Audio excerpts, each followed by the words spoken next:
Welcome tonight.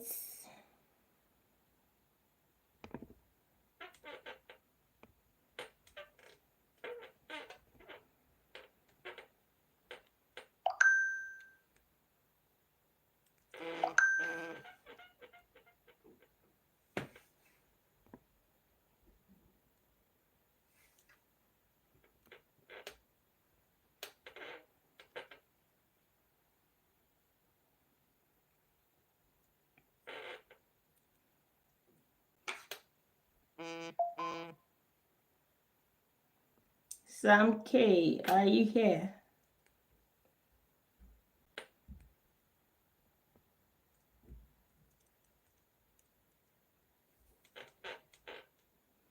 Hello, Sam K, how are you?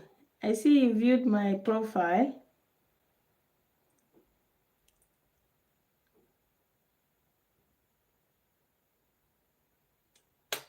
Good to see you.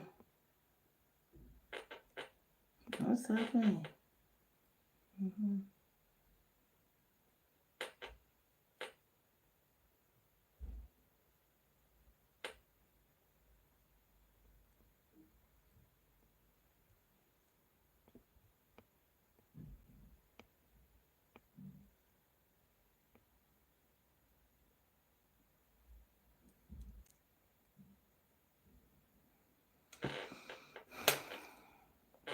Hello. I don't know what's going on. I'm trying to share the live.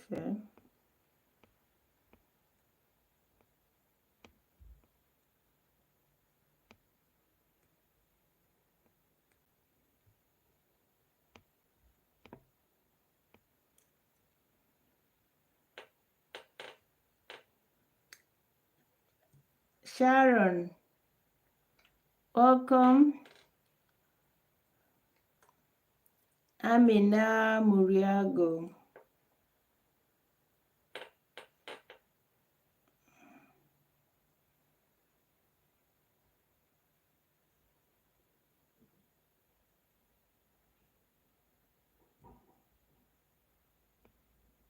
Oh, there it goes.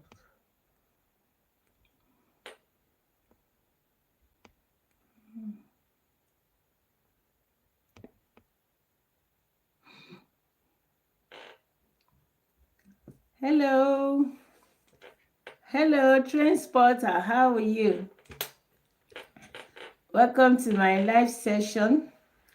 I am Ijoma, a nutritionist. So tonight we are just discussing valuable lessons around health and nutrition. If you are here, we are glad to have you. Thank you for joining us tonight. Hi, Squirtle. I am doing well, very well. How are you? I hope you're good too. Thank you for dropping by.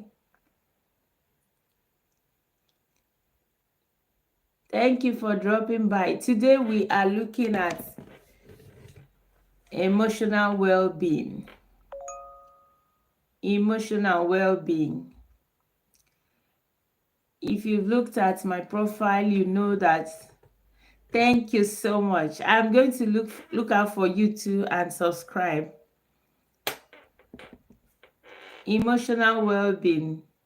If you check my profile, you see that I support individuals with neurodevelopmental challenges, and whether you are one or you are a parent supporting one, it can be quite challenging. And these are people who are needing a lot of support physically, psychologically, mentally, emotionally, and if you believe so, spiritually. And a friend of mine will always laugh that I also include nutritionally. So in all kinds of support, parents to... No, it's not a green screen. There's no green screen behind me. Why do you ask? Christy, welcome. Lala, welcome to my live session.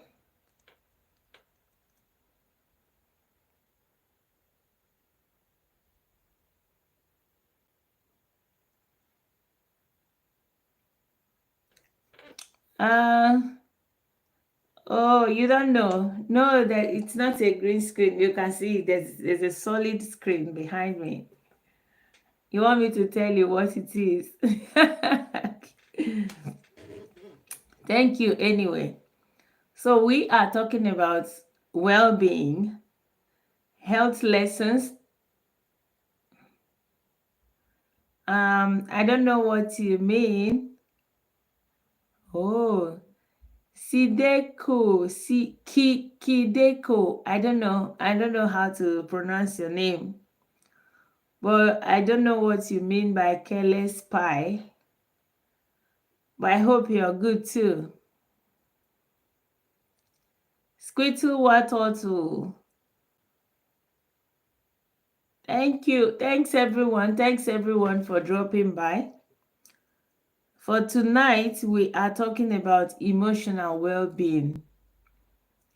Yes, I would go that way, even though I am not a psychologist or anything, but by virtue of the population that I support individuals with neurodevelopmental delays. We have seen that a lot of their care will depend on the mental health of their carers, because these things they tend to spill over. They tend to spill over to the health of the child. And just the other day, we were discussing about a child who was roaming the street, and it all occurred to us that for anything like that to happen, it means that the parents are also in a state that they would also require help.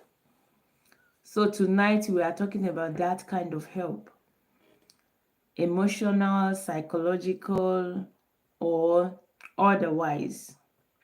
But the truth remains that for anybody to be supporting a child with disability, that there is need to extend help to them. So our point of discussion is, how do you think they could be supported? What do you think can be done to offer them the help they need? To offer them all the help they need to support their people, to support whoever they are supporting, and be able to carry on with that primary obligation of supporting their children. If you are on the messaging state, please, we will accept your message. You can put in your points. You can just send a message and we will read it and make a response as much as we can.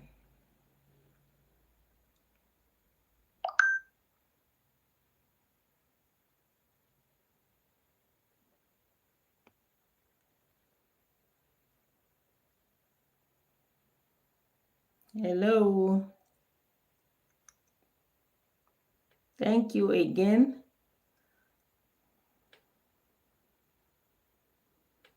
So what do you understand? What do you think can be done? How do you think that those supporting these children can also be supported? Emotional well-being.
Sideko, you say you're drinking Mountain Dew. It's been a while I've not seen that drink. In fact, I can do with one myself right now. I can do with one myself right now.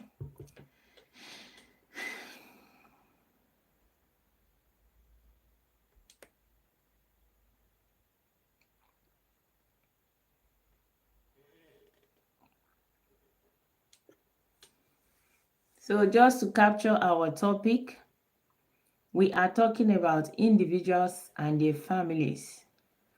Individuals like people with autism, people with ADHD, people with learning disabilities, people with sensory processing differences, people that are generally neurodivergent, that people, are not perceived to be neurotypical, people who are perceived to be different in their approaches to things. These are the people we are covering today, because it is quite difficult, for families when maybe you have two other children who are neurotypical and there's this one that does not process things exactly the way that others do. How do you go about this situation? What do you do as a parent, as a carer? What are the things that you suggest?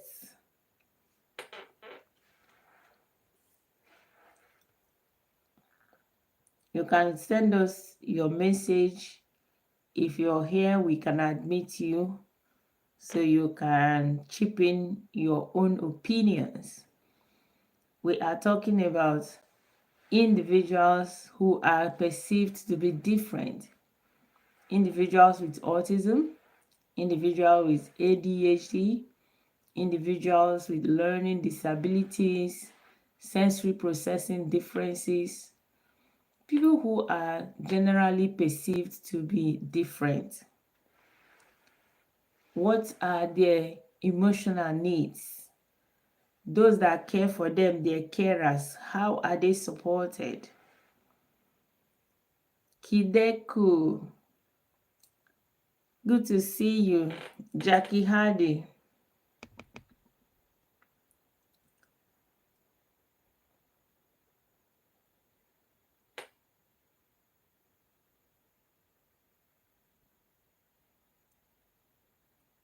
welcome as we discuss tonight. So we are looking at what are the common emotions that parents experience. What are the common emotions? Parents, carers, what are the common emotions that they normally experience?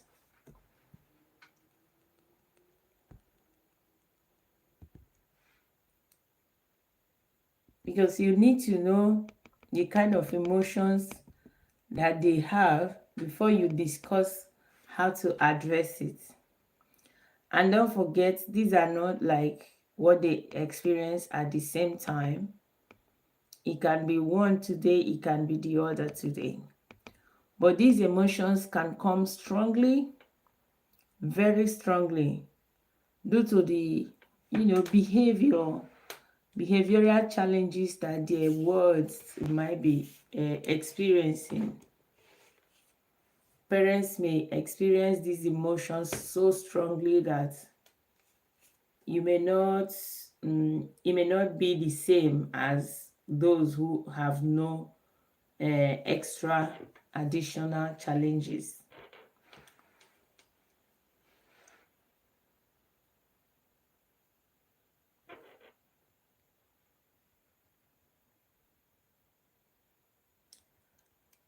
What are these emotions? What are these emotions?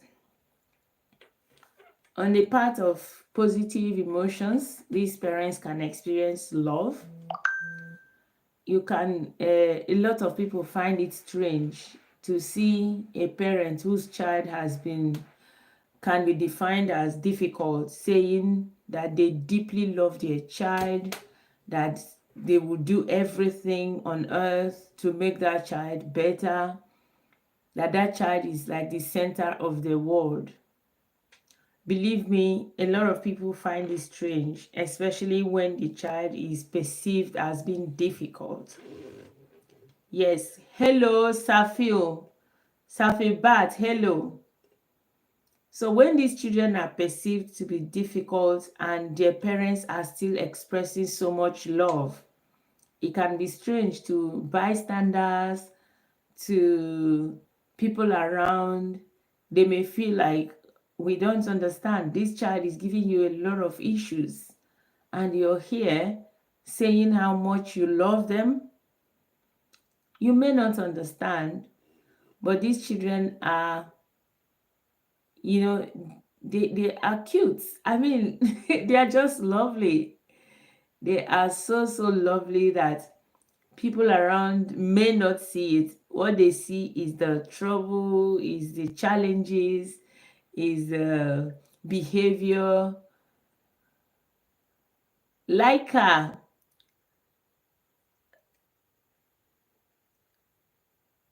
my best philosophy is to care. Is to care because you don't know the story. You don't know the whole story. And I believe that everyone is carrying a story. Even if it's not written on their face, even if it's not written in their books, even if it's not in their file, there is always a story. So try as much as possible to care. Laika, is it Laika or Ika? But yeah, thank you for asking. So we are analyzing the kind of emotions that parents of special needs children can experience. And now we've talked about love.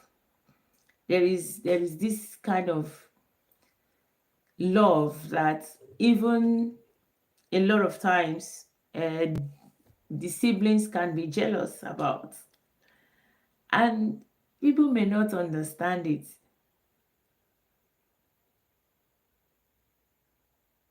Okay, I shouldn't say it. Yeah, I can't say it. Yes, sorry about that. I couldn't say it. Ika Yildirim. Ika Yildirim. I think I tried, right? Please like my session.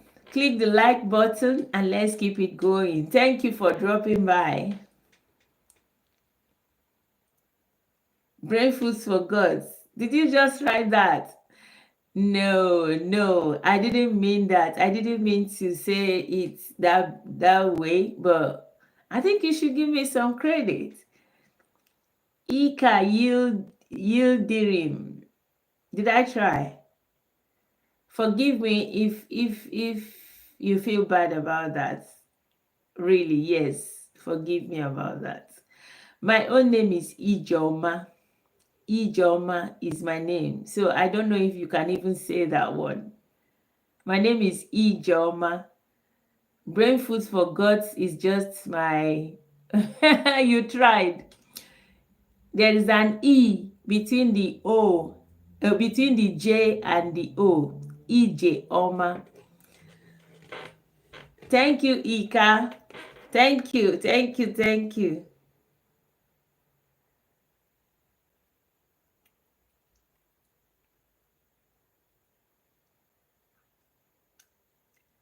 Thank you, Ika. I really appreciate. So just give me a like. Please click the like button. Let's keep growing. No. E, not I. IJE, like E. E for egg. E in egg. E. IJEOMA. EJ Oma. EJ Oma. Thank you, Ika. Ika Yildirim. Thank you. I'm in the UK. Right now, I'm in the UK. Thank you for joining me tonight. So, we basically are talking about individuals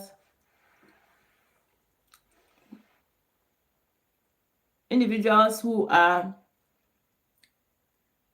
having varieties of experiences, who are those living with the people I support, my community of support. We are talking about neurodevelopmentally challenged, or those who have neurodevelopmental differences. And these are people who have autism, ADHD, learning disabilities. Where are all these people?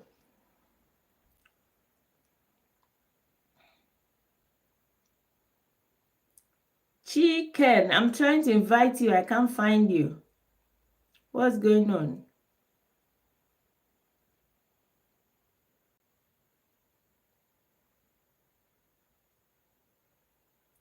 Please send a request so I can invite you.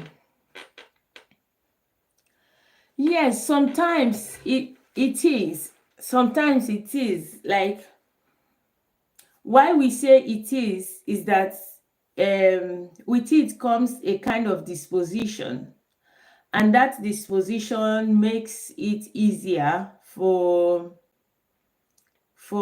a kind of assault that aggravates it. Chi, please send me a request so I can invite you. Request to join so that I can invite you. So good to see you. Send a request. Be blessed. So Ika, it can be genetic, yes, but it's usually aggravated by environmental condition or assault. So it is not like entirely that if you have it, or that if someone has it, it has to be in their family or things like that. Yeah. Send me a request. Ayolua, good to see you. So what are these? Diva Queen? What? Send something. She sent me a request. JCK, send me a request so you can come in.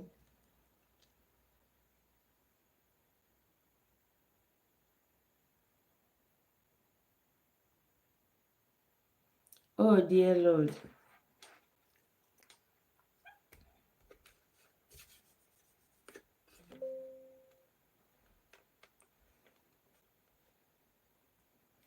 Send a request, JCK. Send a request so you can come in. Tristan Morris, good to see you. Welcome tonight. So good to see you. Welcome. Ayolua, send me a request so you can join.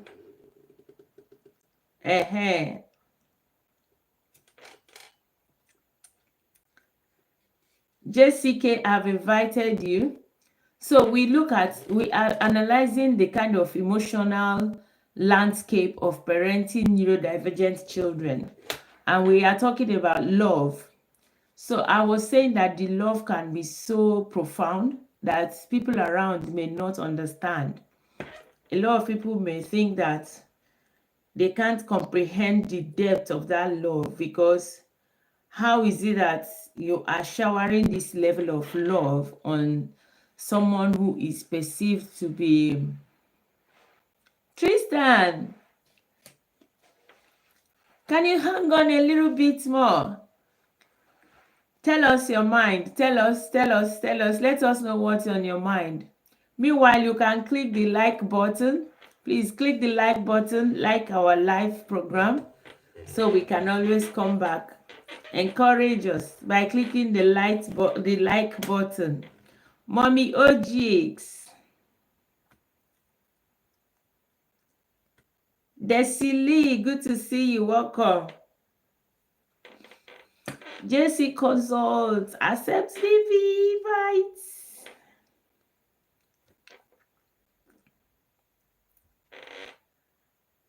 Anna M. Hello, Anna. How are you? How are you tonight? Mommy OGX. Desili, how are you? So tonight we say these emotions. Mikey Mouse. Ooh, Mikey Mouse. Ash Talib. Alpaslan. Hello, everyone. Hello, hello. Thank you for joining me tonight. M1. I like that name. M1. So good to see you. M1. Alpaslan. Mickey Mouse. Ash Talib. Alpaslan. Thank you. Thank you so much. Let's click the like buttons so we can grow together. I appreciate it. Thank you for dropping by. So we are talking emotions. Emotions, and our first emotion is love. The love can be so deep and profound that a lot of standbys may not understand what is, making it that strong. Desili, thank you, thank you, thank you, thank you so much, Desili. I appreciate it.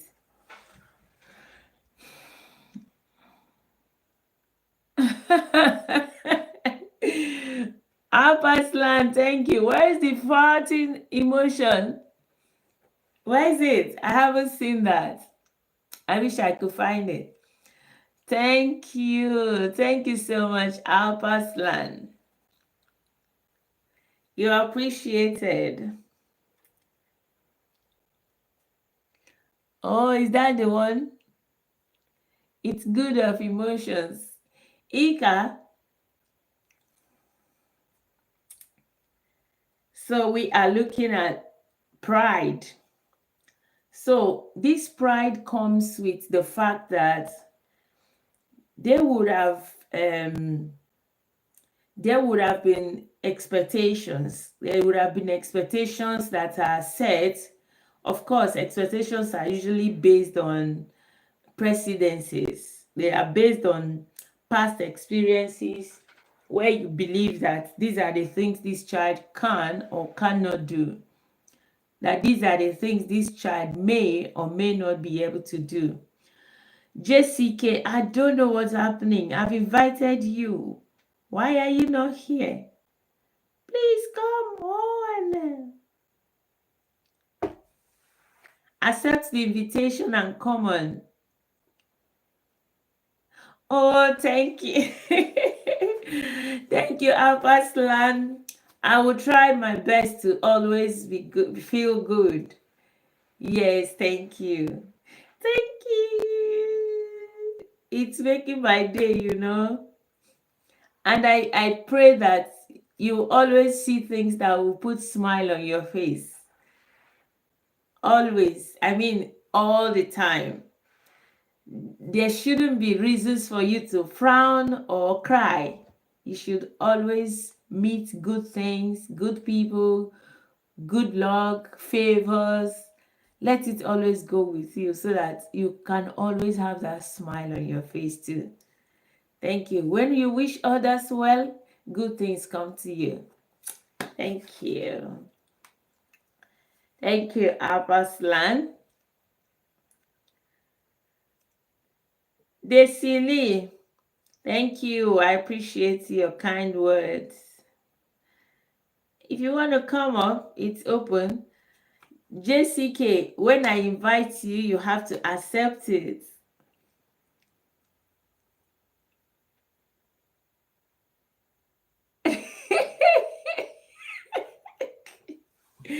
Ika.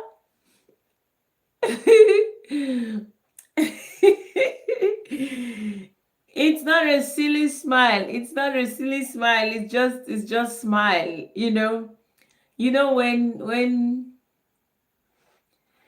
when you are out here like this, you never know who your smile could brighten their day, Besides, it's also something that It's also something that makes I don't say it makes you attractive, but it endears people. When you frown, is it better that I'm like this? Do I look better like that?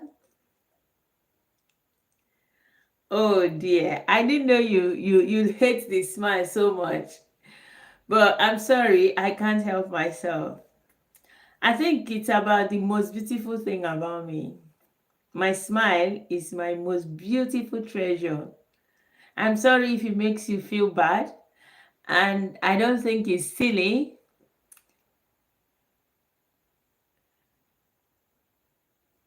Ika, I don't know. It's not meant to attract you, but it's nice. Oh, okay. I'm not wanting attention. I just need you to listen to what I have to say.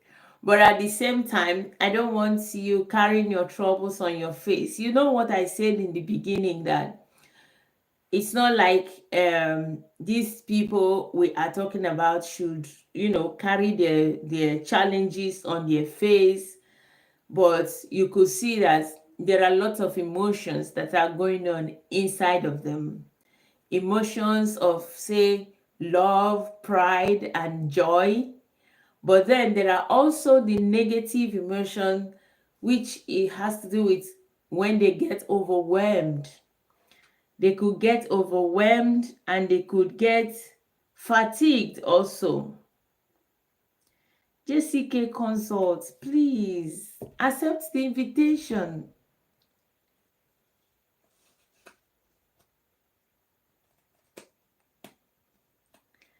Please accept the invitation. It's a bit lonely here. Come and join me. Come and join me and say something. So we say we have emotions. There are the positive ones, which are love, which are pride, which are joy. When they love, they are loving because a kind of, you know, a lot of time they spend together with these children, a lot of, ups and downs. It kind of creates a very special bond between them and these children. If we would be on dates, you would well, I am sorry, I don't think that date is gonna happen. I don't think it's ever going to happen. But if it does happen, come with a smile. I don't think smile is ever wrong. Oh my goodness.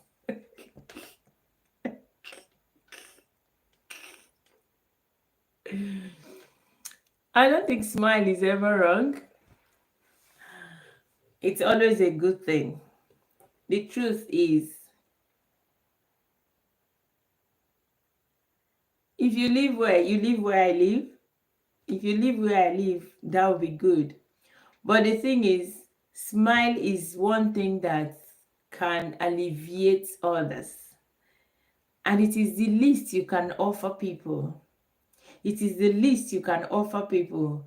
You may not offer someone money. You may not offer them food. You may not offer them goods like physical goods. But offering them a good smile is always like a treasure. It makes them feel accepted. It makes them feel appreciated. It makes them feel, valued. Okay, imagine you get into a service providing center, for instance, and then the receptionist or whoever you meet is like, "Hello, how may I help you? Why are you here?" How are you gonna feel? But if you get into a place and then there is someone who's standing at the door and says, "Hello, how are you today? You look so good." I bet you would go with the second person. Everything is up onto the emotion. Oh, I don't think I understand what you're saying. But yeah, back to our topic. Yeah, even when it is fake, darling, as long as it does the job. The truth is, you can't love everyone, but you can make everyone feel welcome. You can make everyone feel appreciated. You can make everyone feel good. So you mustn't love someone to smile with, to, or for them. The truth is, as long as it gets the job done, do it. As long as it gets the job done, get on with it, man. It's a beautiful thing. Smile as much as you can. I would advise that you do that. It's good for your brain, it's good for your muscles, your facial muscles, it's good for your emotional health, it's good for everything. It's so good. Please practice it. And don't forget, if you wear the best clothes and you stand in front of the mirror and it's time to move out, May, good to see you. Please always add the final touch to your appearance, which is a smile. Always add that smile. So we have been discussing about the different emotions that can accompany parenting neurodivergent children. And we've talked about love, we've talked about pride. Pride comes when expectations are met and superseded. Most of these expectations are expectations that have been set either by norm meaning that you already know that, okay, this child with this kind of condition wouldn't be able to do this kind of thing. So when that child supersedes that expectation, there is always the feeling of pride. And this comes quite often, but just like joy, just like love, a parent who has always had a neurotypical child may not grasp. They may not understand. Yes, my Instagram is still Brain Foods for Guts. Brain Foods number 4 Guts. That's my Instagram. Please click the like button for us as we continue to discuss emotions. So, a lot of people around may not understand why a parent of a 7-year-old child should be screaming with pride that their child probably ate their food. So a lot of times there are still things that the neurotypicals may find weird, strange, because you would. Yeah, we are talking about parents, like the kind of emotions, the emotional landscape of parents of neurodivergent children, parenting neurodivergent children, the emotional landscape. So it's more like the adults. Where are you? Where are you, Sylvia, God's favorite? Later, Ika. Later. Thank you for dropping by. So the parents are usually, the pride is usually like non-proportional to the action. So sometimes a child of 4, a mother will be screaming with joy because a child of 4 is saying mother, is calling mommy. People around would feel like, why is she so happy? What are you proud of? But yes, that parent is the only one who knows why she or he is so proud of that activity. And then there comes joy. the joy that your child is also exceeding expectations. Exactly, you can. I may not grasp exactly the question you're asking, but yes, you can have another child. I have three. I have three children, and my first has a developmental challenge.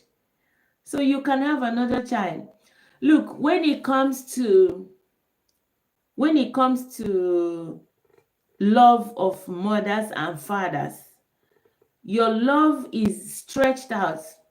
I remember when I had my first child, I thought I wouldn't be able to have another child because I thought I had exhausted my love. Yes, there was that feeling.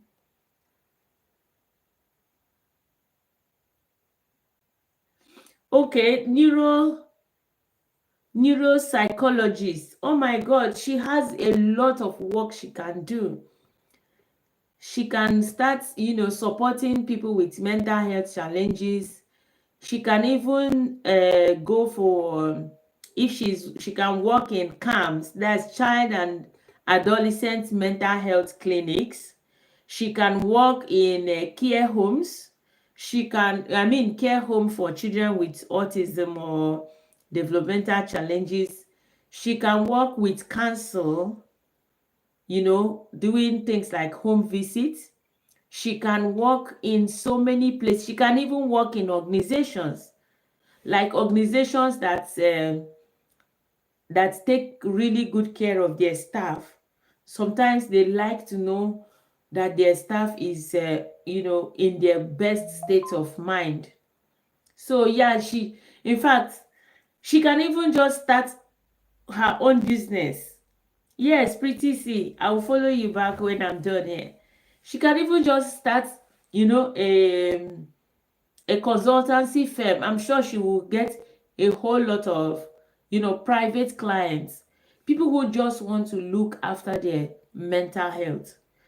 Neuropsychologist, oh my goodness, that is so good.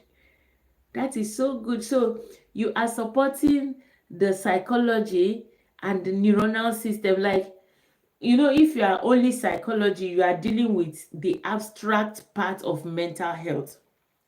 Then if you are a neurologist, you are dealing with the physical neuronal system of the mental health. But a neuropsychologist is dealing with both the physical and the abstract aspects of mental health. That is a whole lot. That is a whole lot. I say kudos to her. You have a firebrand in your hand, and the world is needing that now. I mean, since post COVID, Ika, I don't understand what you mean. I mean, after COVID, a lot of individuals are needing extensive mental health support. If you look at, even basic individuals who do not have maybe diagnosed condition, people just get overwhelmed. People can just get overwhelmed. And okay, looking at the topic we are talking this night, we are saying the emotional landscape of parenting neurodivergent children. So even if she is not licensed to work with children, she can start with parents. A lot of parents to neurodivergent children are going through a lot of emotional, roller coaster, if I may call it that. They could get overwhelmed, they could get fatigued. There is also the situation of isolation. Hello. There is also isolation and guilt. Let's talk about that guilt for a while. Ika, I'm still trying to understand you. So when we talk about guilt, we see a whole lot of parents. I think it's more like a stage that every parent with neurodivergent child kind of goes through. Others last longer and others last shorter in that stage, in that cycle. JCK, accept your invite. Please, you can come in and mute yourself, but I need you up here. Please, I'm begging you. Like, oh my goodness. I am talking about the emotional roller coaster of parents with neurodivergent children. Parenting children with neurodivergent condition can put parents in emotional roller coaster. Okay. So, and we are addressing guilt. So the guilt is, like I said, looks like it's a common cycle that everyone goes through. Pretty C, I appreciate your kind words. Thank you so much. Thank you. So the guilt comes especially at the beginning when the parents are observing that their children are not like, you know, um, like every other child. There is the stage of denial, and then after the denial, there will be the blaming. The parents will look for one thing or the other, maybe from the other parents' side, or something they did, or how tight they wore their clothes, or supplements they didn't take, or someone that looked at them when they were pregnant or when they were having their marriage. Anything. It can be anything. But parents get into that stage of guilt. Okay, from that stage of blame, and from that blame, they get into the stage of acceptance. And by the time they accept that, yes, this is true, this has happened, this is what we have in our hand, it goes into the stage of guilt. They become guilty. They say, oh my God, I know that this is happening, but I think it was something I did.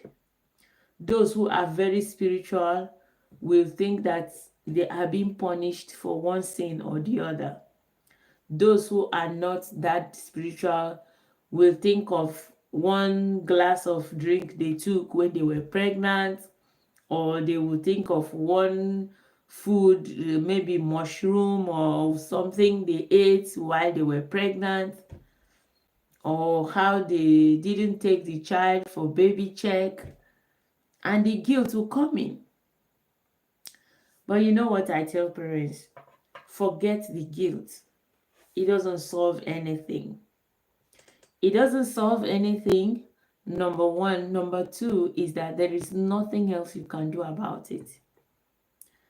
Number three is that it might not even have contributed to anything. It is nothing. It wasn't you. It has nothing to do with you. So when parents are feeling this kind of guilt, the neuropsychologist should be in a very good place to have like a setting or an office or a consultancy where parents like this can actually just go and, find closure, begin to understand that this is a neurological condition and it has happened. Your guilt is not going to change anything.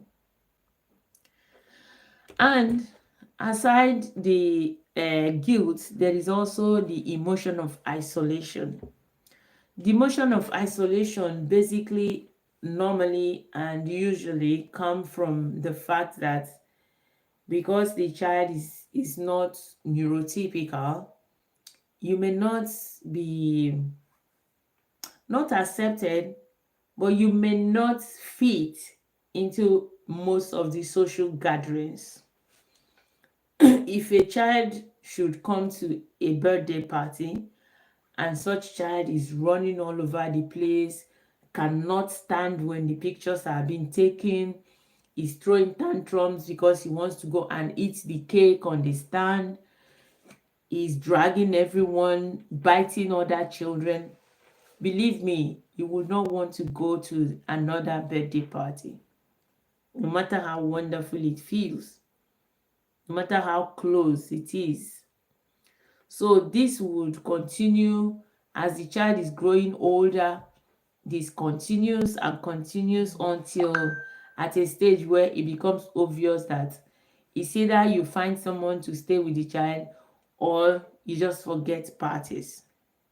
You forget going to parties with the child, or it becomes obvious that the only party you can attend is a party of someone who is most likely very familiar with your situation, either someone who also has a child on the spectrum, or someone who who knows what you're going through and appreciates it.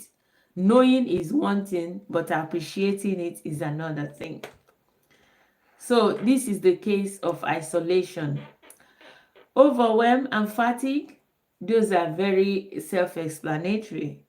They are things that come like almost like every day. It's an everyday emotion because, running helter skelter, putting the child, some of them will rely on a certain type of care. It could be food, it could be those who are probably not potty trained, it could be those who are requiring support for health, like personal care support. Some of them are not potty trained. Some of them cannot brush their teeth. Some of them cannot have their bath.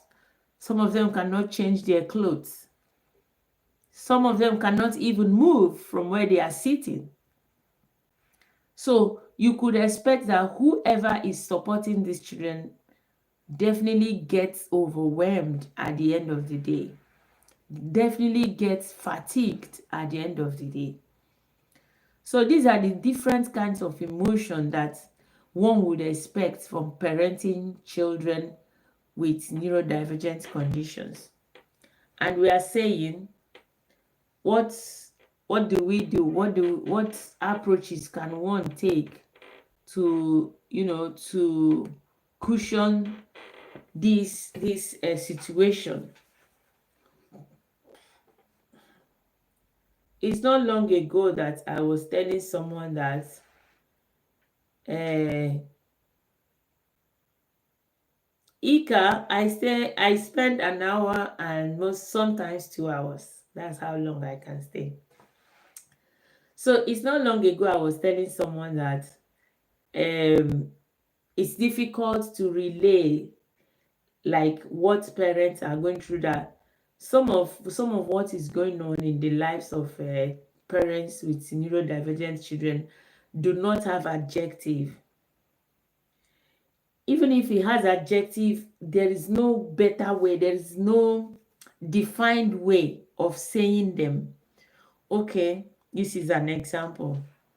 A neurodivergent child may wake up in the night or may not even sleep through the night, and they are awake in their rooms. Some days they are just awake and lying down. Some days they come to your room and, wanting to interact. Some days they are just screaming in their room. Some days they are humming on the bed. Some days they are just restless, moving from the up to the down to the sitting room. There was a parent that put their child out, they recorded the video, and from 3 a.m. did he say from 1 a.m. till 4 a.m. the child was walking from one end of the sitting room to the other end of the sitting room, and the dad was just sitting down on the chair. He wasn't sleeping. He wasn't sleeping, and he wasn't talking to him. All he needed was just to see that his dad is sitting there. And the mom was putting this out and saying that the dad has to go to work the next day, but this child only wanted his dad. He just wanted to be with his dad. But that is the only way he knew to be with his dad. He's not talking to him. He's not holding him. but he just wanted to see his dad sitting down on the chair, and he was just pacing from one end of the room to the other. So in that situation, if you go and tell maybe a doctor that your child is not sleeping, how do you explain this? How do you explain it? I remember when we went to tell doctor that a child was not sleeping, they gave us like this big book of telling how to explain, how to learn, to help us to learn how to put a child to bed. Like, seriously, is that all you can offer? Is that all you can offer? You are teaching me how to teach a child to go to bed at 15, when you don't think I have been doing this long enough, just because you don't want to give me anything. You don't want to give me melatonin. You don't want to give me anything to support my child, because they don't know. You don't have adjective. You don't have the right words to say what you are going through. You don't have the right words to explain what you as a parent is going through. So that is what I'm saying, that the discussion is that you should try and discuss the hidden load.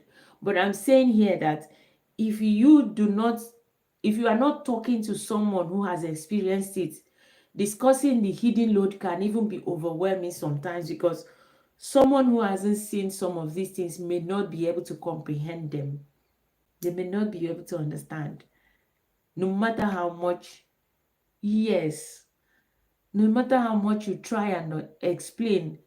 It needs someone who has had a first-hand experience to understand what you're trying to say. Now talk about that mother that the child is pacing up and down. They will be like, what do you mean your child is pacing up and down? But if they had not made a video of it and put it there on the social media, or if they had taken it to the doctor, nobody will be able to comprehend what they are passing through. And do you know the bigger part is that you are expected to show up. As a parent, you are expected to still do everything that is obligated to you. Everything that is your obligation, you must show up. You must go to work the next day, and you must deliver. Exactly, pretty C. Exactly, and that's the challenge. They don't understand. So, but the truth is still, discuss the hidden load. Say it as it is, so that maybe peradventure the person may understand. Then advocacy. Advocacy is what we are doing right now. Because if we don't talk about it, who will? Right now, we are being the voices of fellow parents. Because if everyone is hiding it in their closet, how do you understand? How do you expect people to understand and not pity you? No, you're not looking for pity. But that understanding kind of creates a more level ground. It kind of makes the other one know that, look, this is what is happening. And if I was here, I have to bring my game up a little bit to empathize. That's the word I was looking for.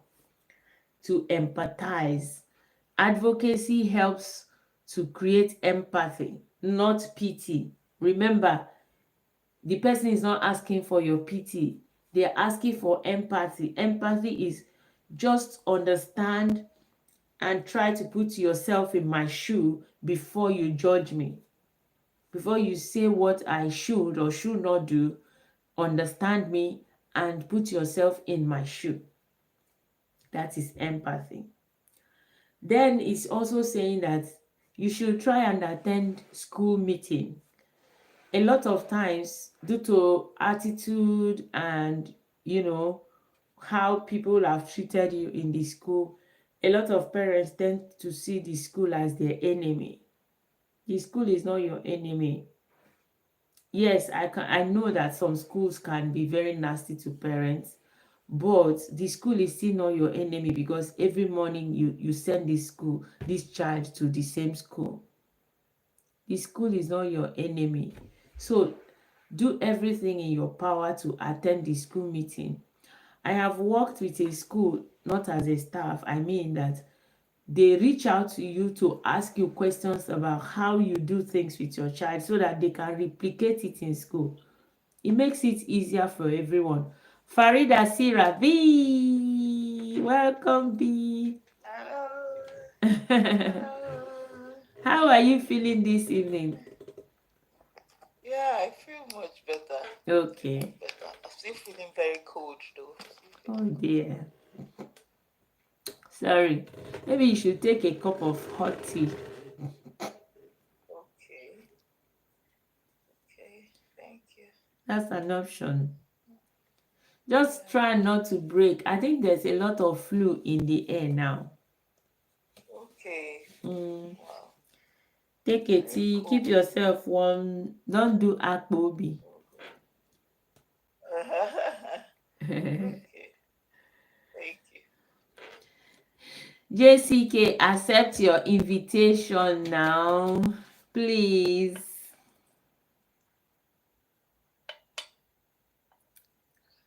So V, oh, Dima is here. Welcome, Dima. Tay, welcome, Tay. So tonight, I don't know if you're just arriving, we've been talking about emotional support. Emotional support for parents of neurodivergent children. And we have talked about the kind of emotions that these parents can go through. And we talked about love. I don't know. Good night, Abby. Good night. Dima, are you leaving us or you're coming in? Good. Yeah, usually people take good night to be like bye bye. But yeah, I understand. Welcome. So we usually would um people around us would feel like, why is this person loving this child so much? So we are talking about love. If you have seen Dima's page, you will see that when you talk about madly in love, she is madly in love with her son. And people may not understand. People will be like, why is this woman loving this child like this, even though the child is having a lot of challenges? But I tell you that the kind of love these mothers have for their children is so strong that even the neurotypical children are usually jealous of how strongly in love the mothers are with their special children. This is because you have invested your emotion, your finances, your time, your sleep, your everything you have invested in that child. You spend all your time with them. You everywhere you are thinking of them. In fact, your life is shaped by them. So how can't you love them? How? And people will feel like, I don't get it. They are carrying that child everywhere you see them. They are carrying them around. Some will even be jealous, and I'm like, are you okay? They are our world. Yes, Dima, you understand. And then we talked about pride. We said the pride comes from, tell me about it. You know, the other time we're talking, we say they change your trajectory, they shape you, they kind of say, Madam, whatever you think you wanted to be in life, I am here now. Is what I say you are going to be. They change the trajectory of your life. They redirect you and put your face where if you are facing back, they ask you to face front and you must face front. And then we talked about pride. The pride we say usually comes from when these children are exceeding expectations. I will also use them as example where when Muna started kneeling down, she was full of joy and pride because she thought that Muna was not going to be kneeling down on his own. Dima, what were you thinking?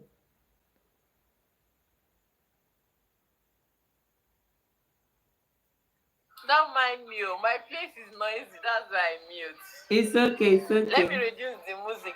Okay, Mona's music that is disturbing everybody. okay.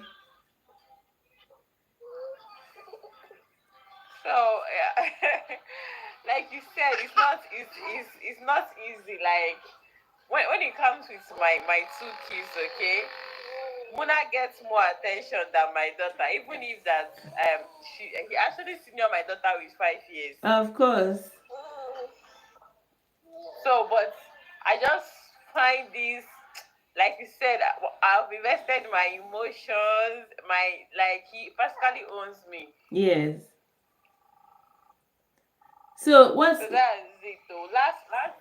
Last year, she's like about 2 months ago when he started kneeling down. yes. I that day I felt like fainting. I was so I felt I should just jump up and go to the television and announce that look at my son, no, he can use that now. Yes. I was so excited. This is a Yes, boy that that could not sit before. Like Muna could not sit before. Could yes. not sit. So for me, seeing him sitting down, from sitting down to kneeling down, oh my goodness, it was a lot for me. Yes. It was a So lot for me. yes, we are saying that there are three types of positive emotions that parents can feel. There is the love, there is pride. So that pride you felt when he sat down, I was saying that the the pride usually comes from the fact that we used to have expectations that we have set, and then when that child exceeds that expectation, the pride is over the moon. You feel so proud, but people around may not understand. Why would a mother be proud because a child of 10 years is calling them mother? You understand? Many people that are just around will be feeling like, I don't understand. Why are you happy? Why are you happy that this child is doing this thing that he should have been doing like 15 years ago? He's doing it today and you are all over the moon. But just I'm like telling you, people don't understand. uh They team don't cancer, understand. they don't understand. But yes, today that's what we are saying, that there is always this feeling of love, feeling of pride, and most importantly, feeling of joy. You feel joy. Sometimes you just wake up and you feel like, look, this child is my joy. This child, just seeing them, just having them around you kind of improves your mood. So at the end, our our emotions can be, this positive, but also we can also be overwhelmed. We can also feel fatigue. We can also feel isolation and guilt. I am sure every parent raising neurodivergent children already knows these feelings. I know one day you were almost crying. Not almost, you were really crying. Both of you were crying. Is it one day? It's not one day. It's almost today. I woke up this morning with with that kind of like I woke up not feeling I didn't wake up with a good emotions today. Yes, I yes, just woke up, I started feeling bad. I just started feeling bad because I have things I want to do tomorrow, which is Saturday. I yes. have a very good of mine, a friend of mine. Tomorrow is her wedding. On normal Oh, occasions, I'm supposed to go for that wedding. But now I've checked myself. Who will I leave my son for? So uh-huh. when she called me yesterday night, I felt so bad. So this morning, I think because of the emotions and everything that the calls I made last night, I woke up not feeling good about everything. Yeah. What I just did was I just carried I felt so bad though, but I check it out. I just carried my MP, I on music, and I was dancing. I was Yeah. even dancing with Muna. I was carrying his hand dancing, and I forgot about it. Yeah. So it's not like sometimes it happens almost every day. Oh. Those kind of emotions will always come Yeah. as a human being. It comes, but the emphasis today, we have analyzed all these emotions. There is the love, there is the pride, there is the joy, there's the overwhelm feeling of, just being there by yourself, having to do this, having to meet up with all the appointments, internal, external, steady and constant watch. Then we are saying that what are the ways you can support yourself is by, talking about the hidden load. The hidden load is those loads that people may not see. On this hidden load, I was talking about one parent that, at least, okay, maybe somebody can see that Muna, for instance, is not mobile. And they see that it's on you to, take him around wherever he needs to go. So I was giving an example with this parent that the father was just sitting on the chair, and their son that has autism, almost 17-year-old man, you know how children these days grow big, that from, I think, 1 a.m. to 4 a.m. in the night, the son insisted that the father should just sit down on the couch and watch him. And the boy was walking from one end of the sitting room to the other end, humming. He would go from this end, I say 4 good hours. And the dad was going to work the next morning. So I was just saying, how do you talk about this hidden load? Oh, Mary! Good to see you, Mary. Thank you for coming. So I'm saying So now, what you just talked about now, and the dad was watching him. yes, the son, the boy, Like insisted. the father actually understand and watch the boy. No, the father, yes, now the father is a gentleman, like he was supportive. So the mom was doing the reporting, and the mom said the boy wanted his father to be with him. Like he Wow. wanted the father to be there when he was steaming. Now what? So the dad was just Imagine. sitting down on the couch. You could see how miserable he was looking. Oh, Mary, thank you. Thank you for looking out for me. I appreciate it. Sorry, everyone. I'm talking to Mary. She's my great fan. So you could see the man sitting down on the couch watching his son pacing the room. The son will go to the end of the room and go to the other end of the room, just walking up and down, steaming from 1 a.m. to 4 a.m. And the mom said if the dad tries to go and sleep, the boy would drag him back to come and sit down. And the dad is going to work the next morning. So if you go now and tell someone in the hospital, look, I need help, my child is not sleeping, how will they ever comprehend that this is what is going on? They will not understand. They would not. So, but we are saying that even as much as a lot of people may not understand,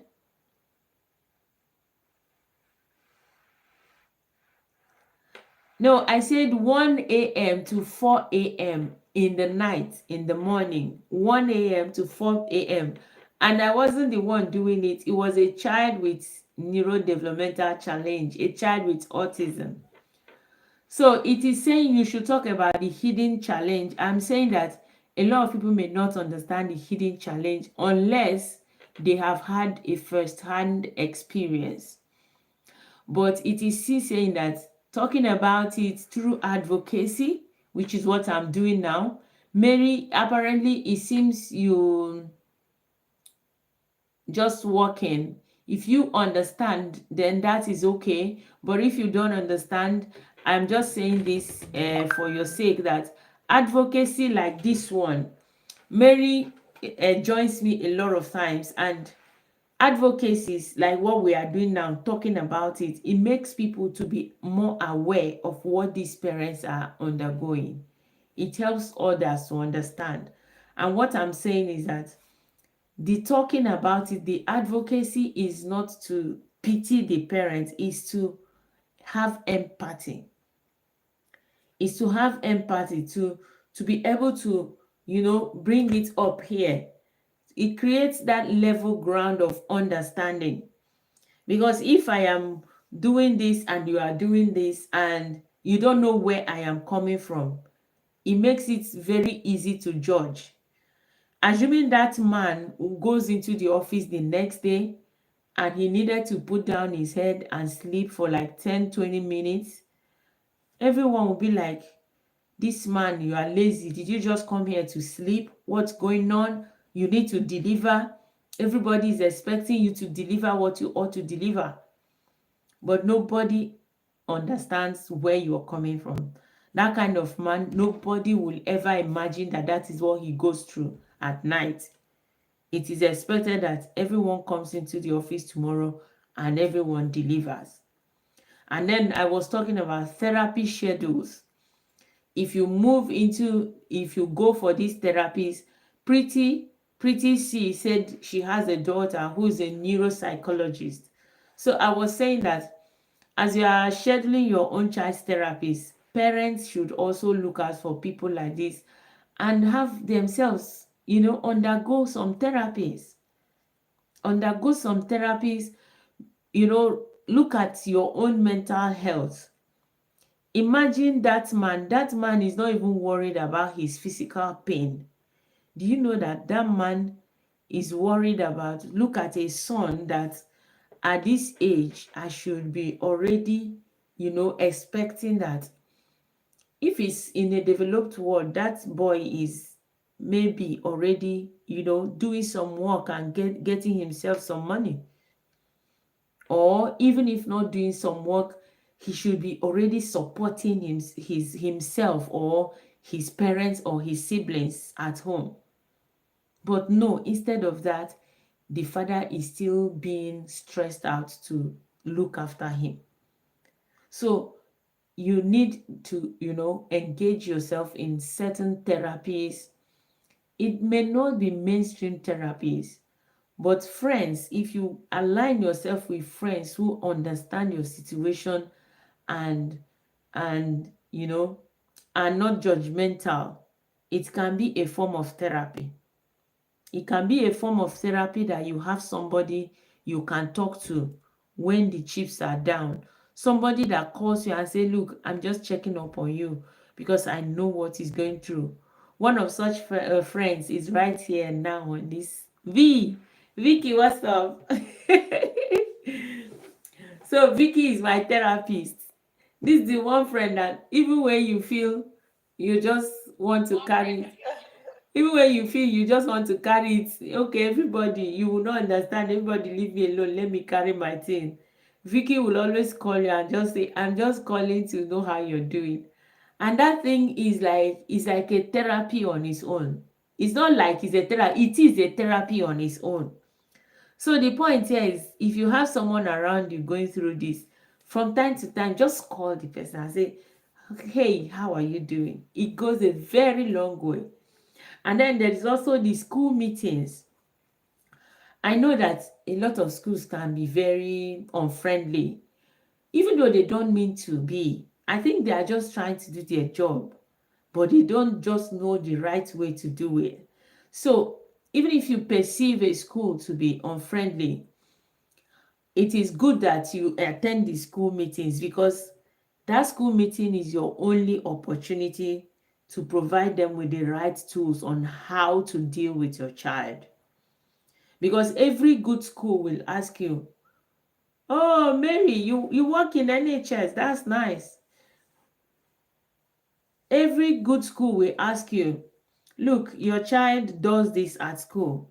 Can you help us and suggest ways that we can handle? Mohammed Kabdi, hello, good to see you. Welcome. So every good school will ask you, look, this is the challenges you are having with your child. Can you suggest for us how you handle this at home so that we know how to handle it at school too? So in such kind of meeting, instead of dodging them, please look forward to them. Go. Go and make yourself known. Explain to them what is best for your child because they are merely doing their job. You are the parent of this child and you are the one who knows this child in and out. You are the one who knows that this is the kind of thing my child is comfortable with, and these are the kind of things my child is not comfortable with. So please do this and you will be better off for it. Your child will be better off for it. And it kind of lowers the tension. There is also learning how to manage meltdown. Many times meltdown are as a result of lack of communication. Many of these children are non-verbal.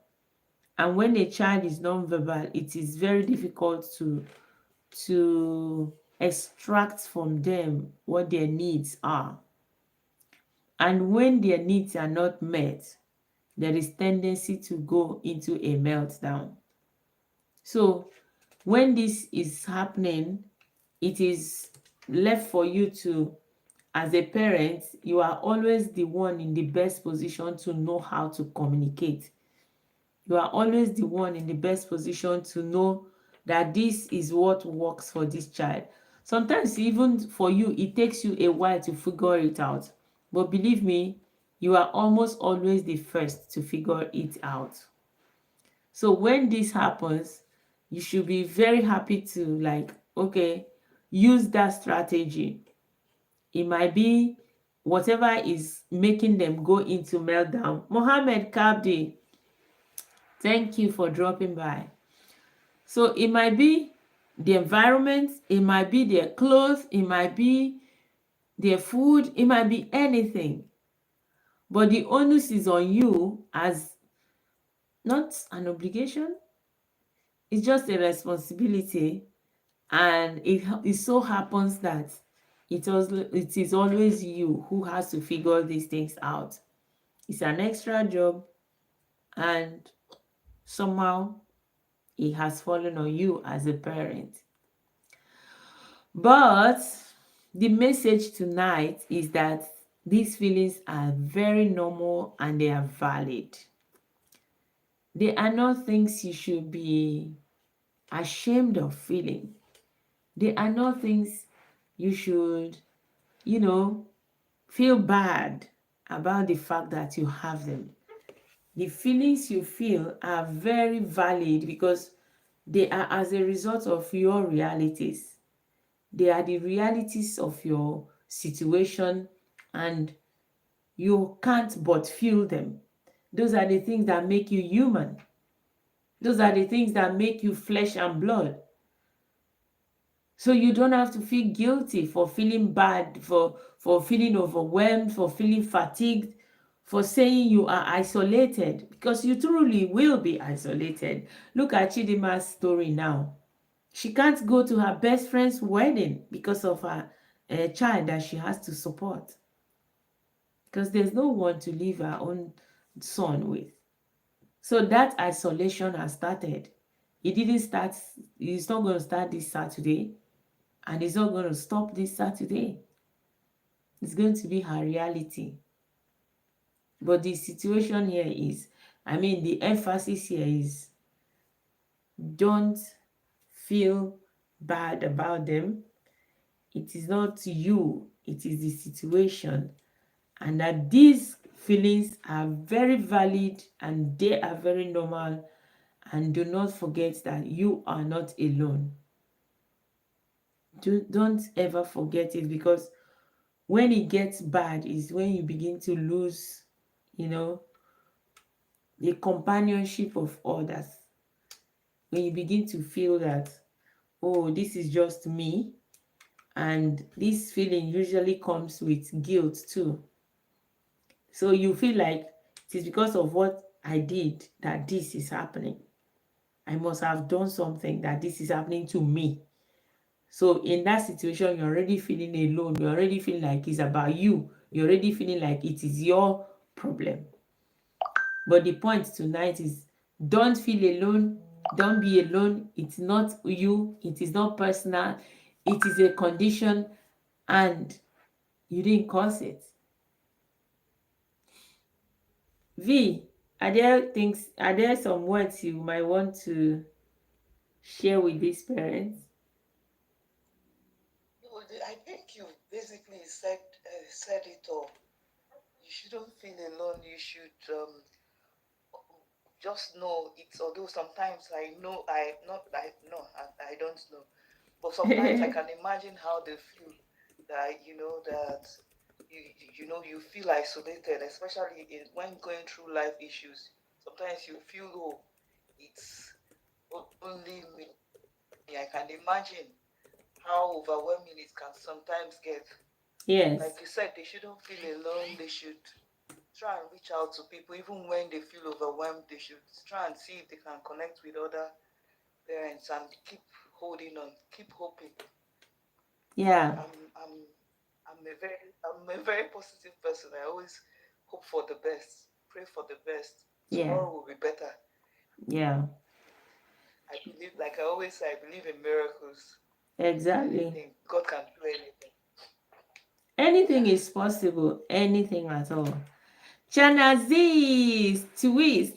Thank you. Thank you. Thank you so much. Thank you. And I promise you, you will like it here. Just click the like button, subscribe to our channel.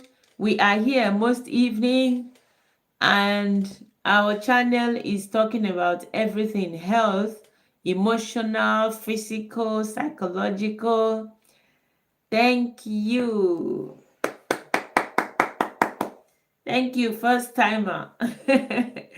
We appreciate it. Yes, you are a huge resource. We thank you. We appreciate you. Big, big, big. So, we the time is fast spent already.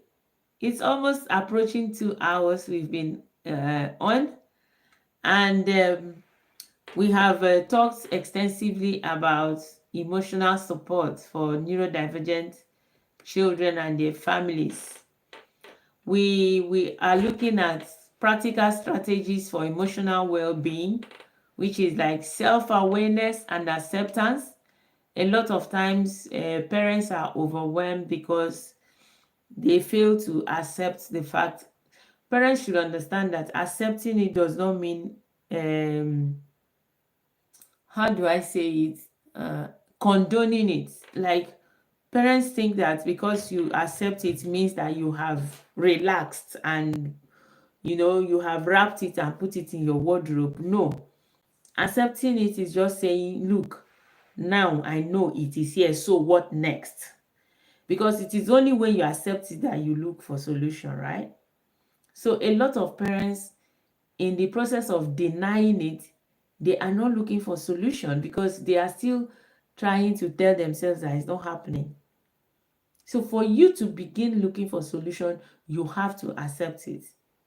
Then after the acceptance, when you're looking for solution, you build your support circle. Try and create that circle. Like V again here is one of my support circle. Like people that you can call upon, people that can give you respite, people that can offer you relief, that you can even say, look, I need to rest. And such a person will say, don't worry, I got your back. I'll be fine. Your child will be fine. You can take a day or two. Just cool your mind. This thing no be my you. Believe me, I will tell you, and you have to believe me because I know. So there is also stress relief techniques where you can do Sam K. I don't know what you're saying. There's also the stress relief techniques where you can do mindful breathing. Then you can do short micro breaks during the day. Sam K, can you expatiate on what you mean? Then you can also have sensory friendly spaces for both parent and child. Both parent and child can have sensory spaces, and it is also good to create boundaries. When you create boundaries, it helps you to control the environment. Like you say, saying no without guilt. Like if you have to be somewhere because of your child, if you have to leave a meeting because of your child, if you have to attend something and maybe you have to do it with choose between doing it and probably pleasing someone or attending something else, you will learn to say no so that you lower your own stress level. Lower your own stress level by learning to say no and creating that boundaries as much as it permits. It doesn't mean you don't have to nurture your own relationships just because you have a child. You have to nurture relationships because as much as you need people's support, there will also be instances where it is those people that also need you. So when you need people, you should also appreciate the fact that others might need you. So it doesn't mean you should always be like using your child as an excuse not to offer others a support. So in the nutshell is make it healthy, create that healthy relationship, but learn to say no in a healthy way without guilt, especially when your plate is full. And please consider counseling. Pretty P told us that her daughter is a neuropsychologist. So as a neuropsychologist, these are resource people. They are the kind of resource people that when people are overwhelmed, they can actually, you know, walk through with them to understand the impact on their neurological system and in their psychology. So it's like I explained earlier, you working on the abstract aspect of mental health and the physical aspect of mental health.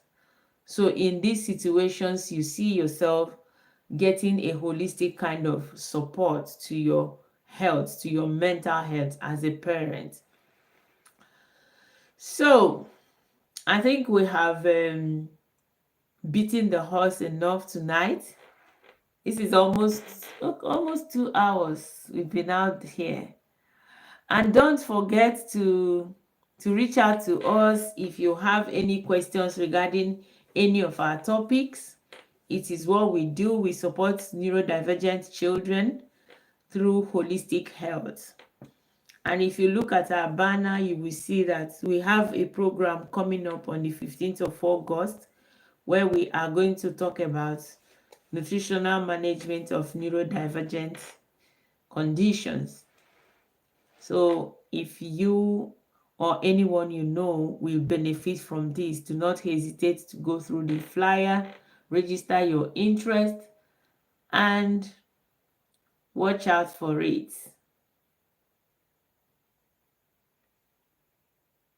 V, is there something you need to tell us?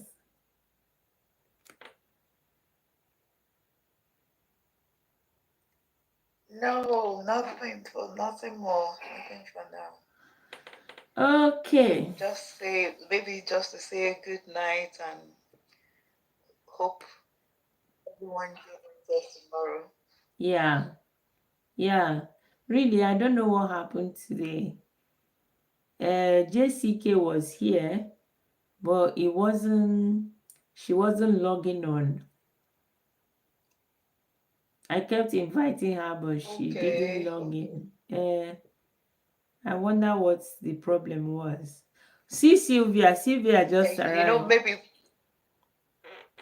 maybe maybe where they were is noisy, so they can't, you know, they Yeah, that can't could be connect. the issue too. Good evening. Hello, Sylvia. Missy, how are you? Good I'm fine. evening. How about you? I am very well. What happened? You were kind of, Yeah, coming I in just and came going back on. from work now. Uh-huh. Okay. I think today's topic would have been really nice for you. What did you discuss today? Children with neurodivergent conditions. Mohammed, So, but we were talking mainly about the parents, how they can support their emotional well-being. Jana hmm. Z twist.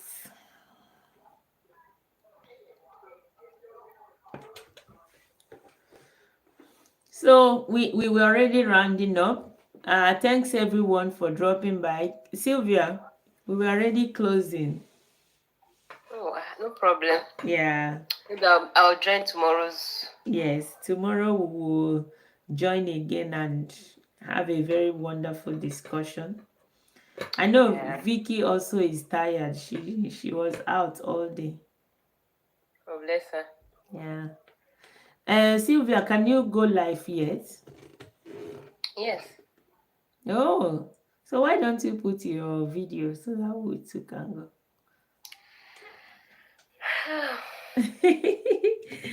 It's fine. Next time, though. From Yeah, next time tomorrow, I'll put my yeah. video. Yeah. From tomorrow, it'd be nice that we are here interacting and making all the inputs. No wahala. Yeah. Thanks, Chana. Thanks, everyone. Have a lovely evening. Oh, thank All you right. so much. Thank you, Chana. I'm going to look you up and subscribe to your channel too. Thank you. I appreciate your being here tonight. Thanks, everyone. Sam K, I believe we are talking about people that need help, right?